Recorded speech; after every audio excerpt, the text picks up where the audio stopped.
Welcome to Virupakshi news channel. వార్తలు చదువుతున్నది విరూపాక్షి లతారెడ్డి. ఈనాటి వార్తా విశేషాలు. ఐఐటి బాంబేలో విద్యార్థి ఆత్మహత్య. ఢిల్లీకి చెందిన రోహిత్ సిన్హా అనే 22 ఏళ్ల విద్యార్థి ఐఐటి బాంబేలో ఆత్మహత్య చేసుకున్నాడు.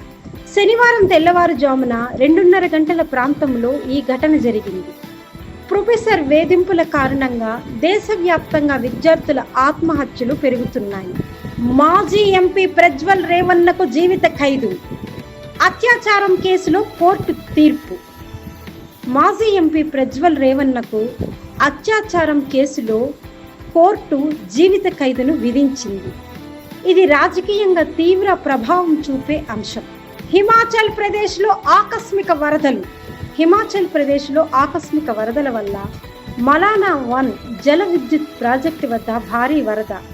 వాహనాలు, యంత్రాలు కొట్టుకుపోయాయి.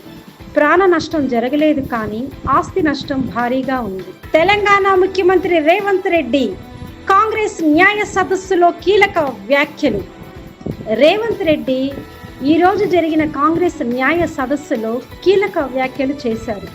మోడీ పాలనలో సామాజిక న్యాయం క్షీణించిందని ఆరోపించారు.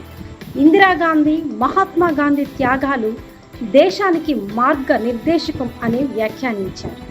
సూర్యగ్రహణం పుకార్లు నిజం ఏమిటి? ఆగస్టు 2, 2025న సూర్యగ్రహణం జరగదని ఖగోళ శాస్త్రవేత్తలు స్పష్టం చేశారు.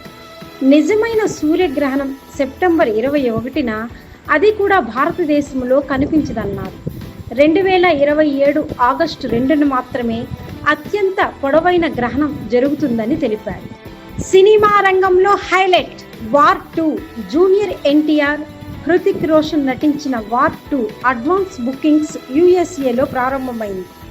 తెలుగు వెర్షన్ హిందీ కంటే ఎక్కువ టికెట్లు అమ్ముడయ్యాయి. సినిమా ఆగస్టు 14న విడుదలకు సిద్ధంగా ఉంది.